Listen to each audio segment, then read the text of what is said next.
स्वस्ति पंथा मनुचरेम सूर्य चंद्रमसा पुनर्दत्ता ध्यानता जानता संगमे मही।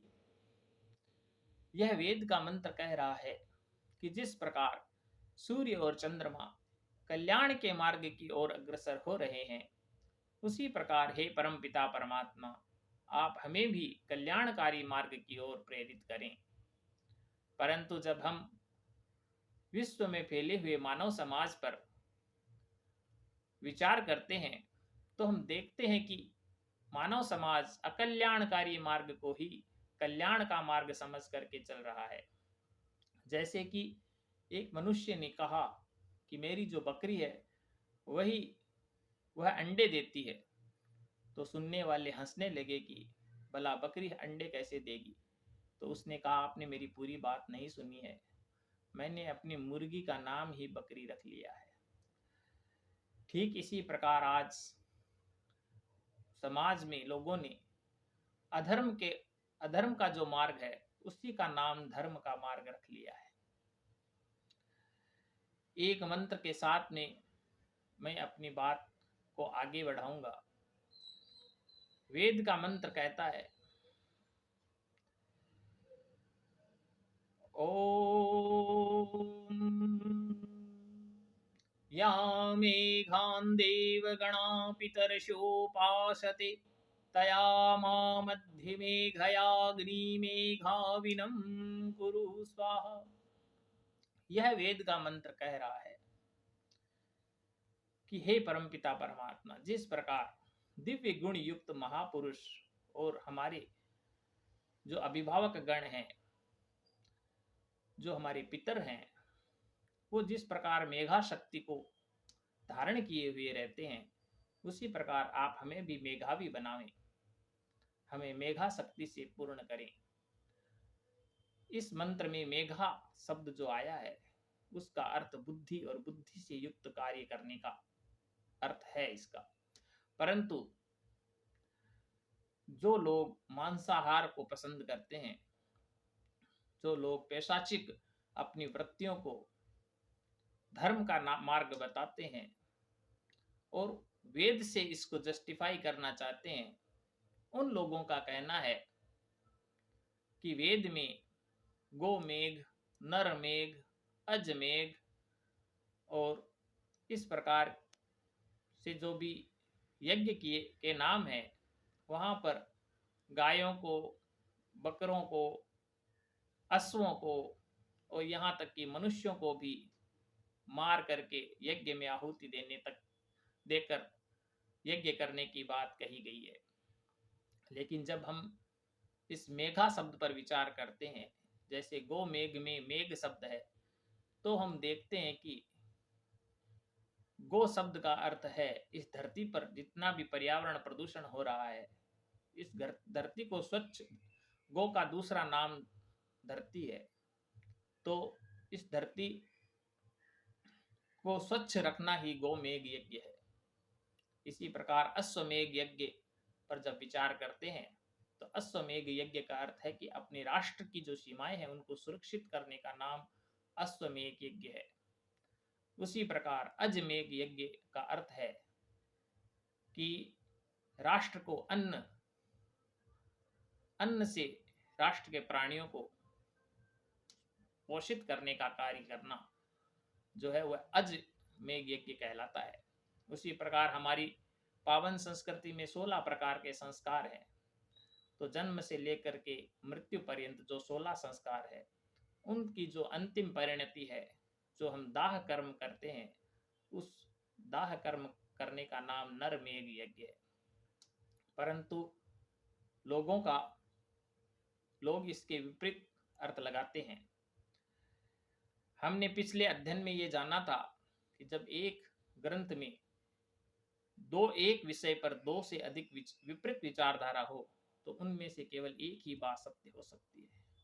तो हम देखते हैं कि हमारी जो पतित पावनी संस्कृति है उसमें चींटी के भोजन की भी चिंता की जाती है। हमारा वेद तो कहता है कि आत्मवत सर्वभूतेषु मित्र से चक्षुषा सर्वाणी भूतानि समीक्षन्ति। आचार्य चाणक्य कहते हैं त्वजे धर्मम दयाहीनो विद्याहीनो गुरुम तज्जेत त्वजित क्रोध मुखी भार्यानि स्नेहान बांधवांस तज्जेत। अर्थात जिस धर्म में दया नहीं हो उस धर्म को त्याग देना चाहिए।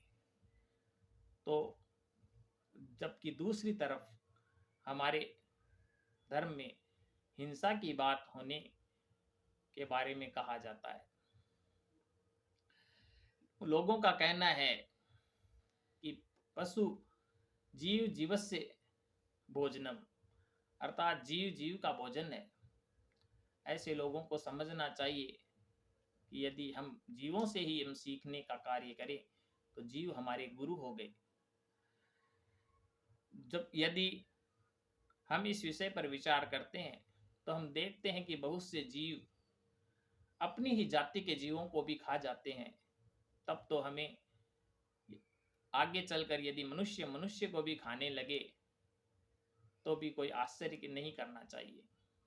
आचार्य चाणक्य कहते हैं कि आहार निद्रा भय मैथुनम च सामान्य में ततः पशुभिर नराणाम धर्मो हितेशाम धिको विशेषो धर्मेण हीणा पशुभिर समाना।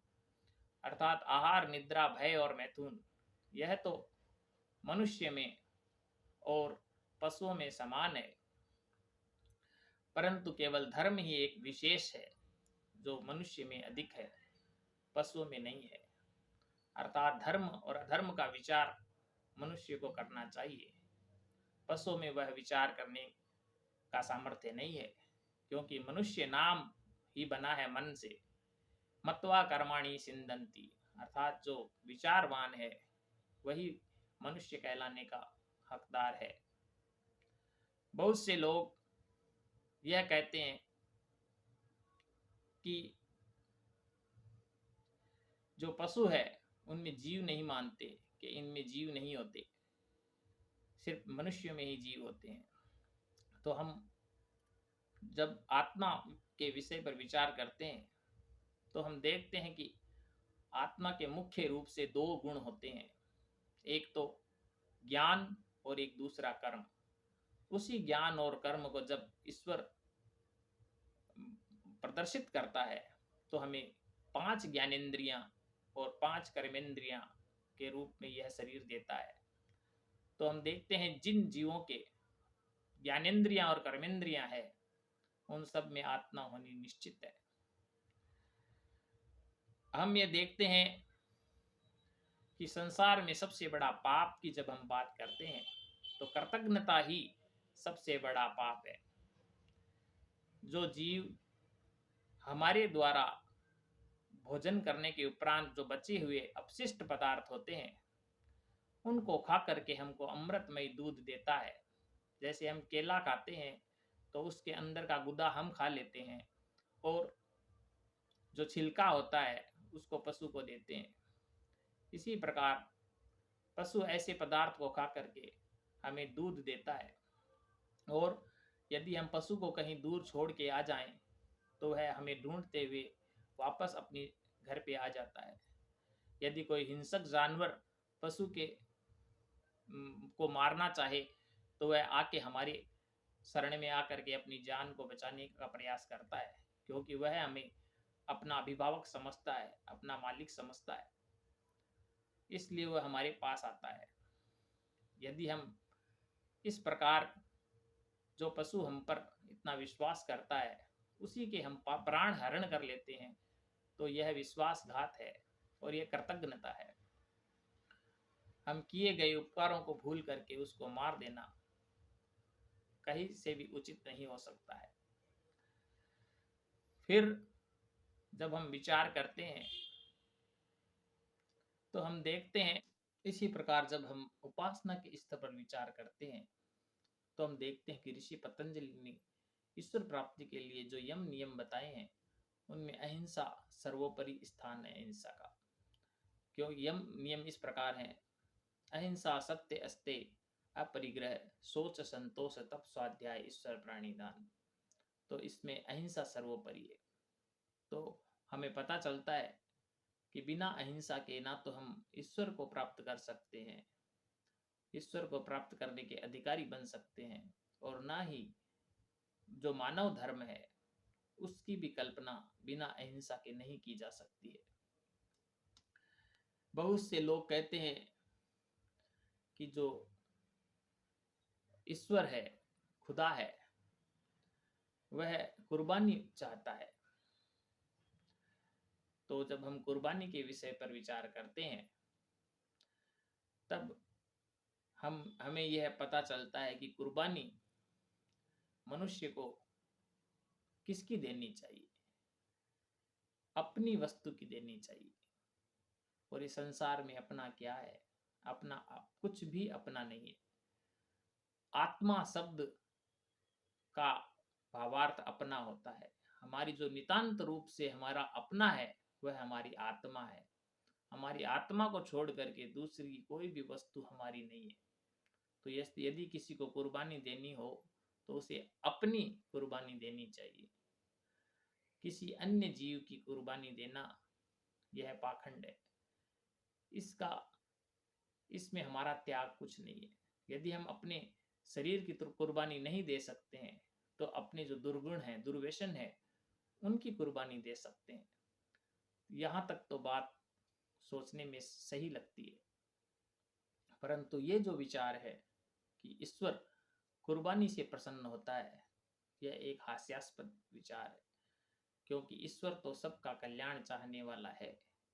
धर्म का अर्थ ही है कि सबका कल्याण हो। जब कोई व्यक्ति संकट में आ जाता है तो वह धर्म की शरण में आ जाता है। तो यह सोचता है कि धर्मात्मा लोगों की यदि मैं शरण में आ गया हूं तो यहाँ पर मेरी जान बच जाएगी। उसी प्रकार यह पशु पक्षी भी सोचते होंगे कि ये जो धर्म को मानने वाले लोग हैं, यही लोग हमको मार रहे हैं, तो ये कैसे धर्म हो सकता है। इस सारी बातों के मध्य मैं आपको अपनी जो बात का अंतिम परिणति है, उस तक जाने से पहले एक कहानी सुनाना चाहता हूं। कहानी इस प्रकार है कि एक बार राजा बिंदुसार के दरबार में विचार विमर्श चल रहा था। राजा बिंदुसार के यहाँ बहुत घोर अकाल पड़ा। तो राजा बिंदुसार ने सभी मंत्री मंडल को अपने यहाँ पर बुलाया और उनसे पूछा कि जो भोजन का जो संसाधन है, वो सबसे आसान और सुलभ संसाधन क्या है? किस प्रकार हम अन्न की और भोजन की आपूर्ति कर सकते हैं? इस विषय में विचार कर रहे थे। तो उनके एक विश्वास पात्र मंत्री ने उन्हें बताया कि जो मांस है वह सबसे सुलभ और आसान भोजन हो सकता है, क्योंकि इसमें हमको कुछ विशेष मेहनत नहीं करनी पड़ती। जब अन्न हम पैदा करते हैं तो उसमें कृषि करने में बहुत ही समय लगता है, बहुत मेहनत लगती है, जबकि किसी जीव को मारने में ज़्यादा वक्त नहीं लगता और हम आसानी से भोज्य पदार्थ प्राप्त कर सकते हैं। उसकी इस बात से अन्य मंत्री लोग भी सहमत हो गए।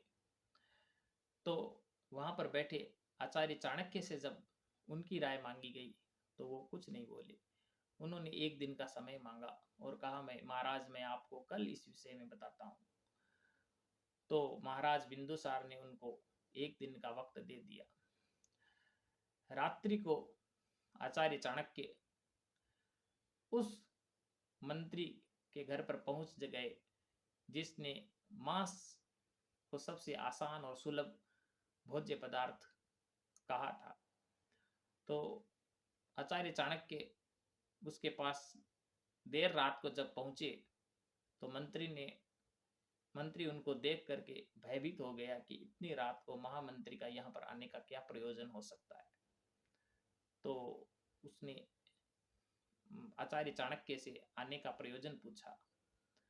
तो आचार्य चाणक्य ने कहा कि आपके जाने के बाद सभा की समाप्ति के कुछ समय पश्चात जो हमारे राजा हैं वे अचानक बीमार पड़ गए और अब उनके बचने की उम्मीद बहुत कम है।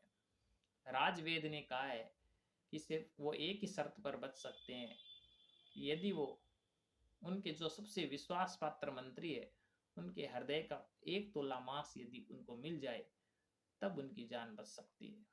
तो इसलिए मैं आपके पास आया हूँ कि कृपया आप अपने हृदय का 1 तोला मांस मुझे दे दीजिए, उसके बदले में मैं आपको 100 स्वर्ण मुद्राएं दूंगा। यह सुनकर मंत्री घबरा गया और डर के आचार्य चाणक्य के पैरों में गिर गया और बोला कि कृपया मुझे माफ कीजिए, मेरी जान बख्श दीजिए। मैं आपको 100 की जगह 1000 स्वर्ण मुद्राएं देता हूँ। आप किसी और मंत्री के यहाँ पर जाकर के उनके हृदय का मांस ले लीजिए, मेरी जान बख्श दीजिए। तो राजा चाणक्य ने उससे 1000 स्वर्ण मुद्राएं लेकर के वहां से प्रस्थान किया और इस प्रकार वो धीरे धीरे उन सभी मंत्रियों के यहाँ पर पहुंचे जिन्होंने मांस खाने का समर्थन किया था। तो सभी मंत्रियों ने वही बात कहते हुए कहा कि कृपया हमें बचा लीजिए, उसके बदले में आप जितना धन बोलोगे हम आपको देंगे। और इस प्रकार ढेर सारा धन दौलत लेकर के आचार्य चाणक्य सुबह राजा बिंदुसार के दरबार में उपस्थित हो गए। और जब राजा बिंदुसार ने आचार्य चाणक्य से पूछा कि ये इतना सारा धन लेकर के क्यों आए हो, ये तुम्हें कहाँ से मिला, इस विषय में पूछा तो आचार्य चाणक्य ने सारी घटना उनको बता दी और कहा कि देखिए महाराज, सिर्फ 1 तोले सोने की कीमत, यह करोड़ स्वर्ण मुद्राएं हैं, यह सिर्फ 1 तोले सोने की कीमत है और वह भी मुझे प्राप्त हुआ नहीं है, वह भी अभी प्राप्त नहीं हुआ है, फिर भी 1 करोड़ सोने की मुद्राएं मुझे मिल गई है। तो आप इस पर देख करके विचार कर सकते हैं कि जो एक मांस की जो कीमत होती है वह क्या होती है। तो इस प्रकार राजा बिंदुसार को यह समझ में आ गया कि जो किसी जीव का प्राण हरण करके जो हम मांस लेते हैं वह कोई सस्ता नहीं होता, वह बहुत महंगा पड़ता है। इसी के साथ अपनी बात को समाप्त करता हूँ। ओम